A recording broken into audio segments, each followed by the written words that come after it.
जहां किताबें बोलती हैं और कहानियां जिंदा हो जाती हैं। चलिए आज बात करते हैं एक ऐसी किताब के आइडियाज की जो कहती है कि हमारी जिंदगी असल में हमारे ही विचारों का नतीजा है। ये किताब है रोंडा बर्न की मशहूर द सीक्रेट डेली टीचिंग्स का हिंदी रूप दैनिक प्रेरणा। तो ये किताब हमें सबसे पहले एक बहुत ही दमदार सवाल पर सोचने को मजबूर करती है। जरा सोचिए, क्या हो अगर हमारे विचार सिर्फ हमारे मन में नहीं चलते, बल्कि वही हमारी पूरी जिंदगी को बनाने वाले असली औजार हों। अच्छा, तो अगर विचार ही जिंदगी बनाते हैं तो ये होता कैसे है? किताब के मुताबिक ये सब एक बहुत बड़े नियम के जरिए होता है जो पूरे ब्रह्मांड पर लागू होता है, और इसी को आकर्षण का महान नियम कहा गया है। दैनिक प्रेरणा कहती है कि ये कोई आध्यात्मिक विश्वास नहीं, बल्कि ये तो प्रकृति का एक पक्का नियम है, बिल्कुल ग्रेविटी की तरह।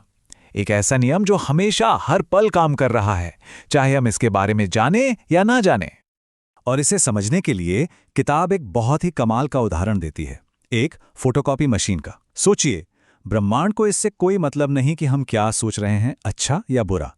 वो तो बस हमारे विचारों और भावनाओं की एक कॉपी बनाता है और उसे ही हमारी जिंदगी बनाकर हमें वापस भेज देता है। ठीक है, तो अगर यूनिवर्स एक फोटोकॉपी मशीन है, तो सवाल यह है कि हमें कैसे पता चलेगा कि हम उसे क्या कॉपी करने के लिए भेज रहे हैं? किताब के मुताबिक इसका जवाब हमारे बाहर नहीं, हमारे अंदर ही है। हमारी भावनाएं, हमारी फीलिंग्स, वही हमारा भीतरी कंपास है जो हमें लगातार रास्ता दिखाती हैं। और इसका हिसाब एकदम सीधा है। जब हम अच्छा महसूस करते हैं तो यह यूनिवर्स का सिग्नल है कि हमारे विचार सही रास्ते पर हैं, और जब हम बुरा महसूस करते हैं तो ये एक अलार्म की तरह है कि भाई अपना फोकस बदलो, क्योंकि चिंता और चिंता को खींचेगी और खुशी को। तो ये तो समझ आ गया कि अपनी भावनाओं पर ध्यान देना है, लेकिन सवाल यह है कि हम जानबूझकर अपनी फीलिंग्स को बेहतर कैसे बना सकते हैं, है ना?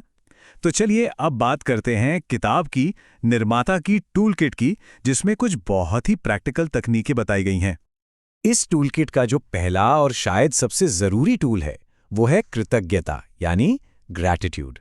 किताब कहती है कि ये अपनी एनर्जी और अपनी भावनाओं को पल भर में बदलने का सबसे तेज तरीका है।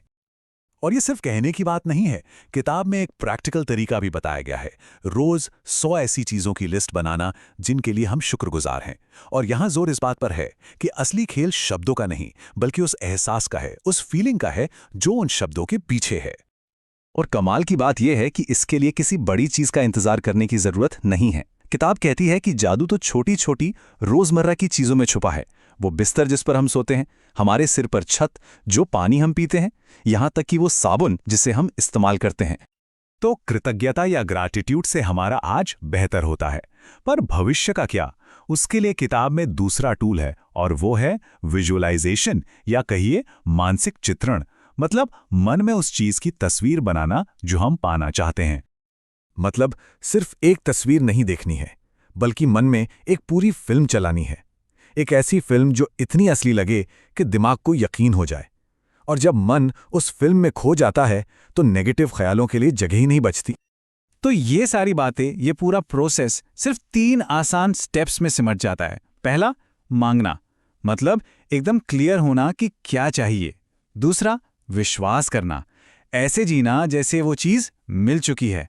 और तीसरा, पाना, यानी उसे पाने की खुशी महसूस करना। और हाँ, किताब ये साफ कहती है कि ये जो दूसरा स्टेप है ना, विश्वास करना, यही सबसे मुश्किल और सबसे जरूरी है।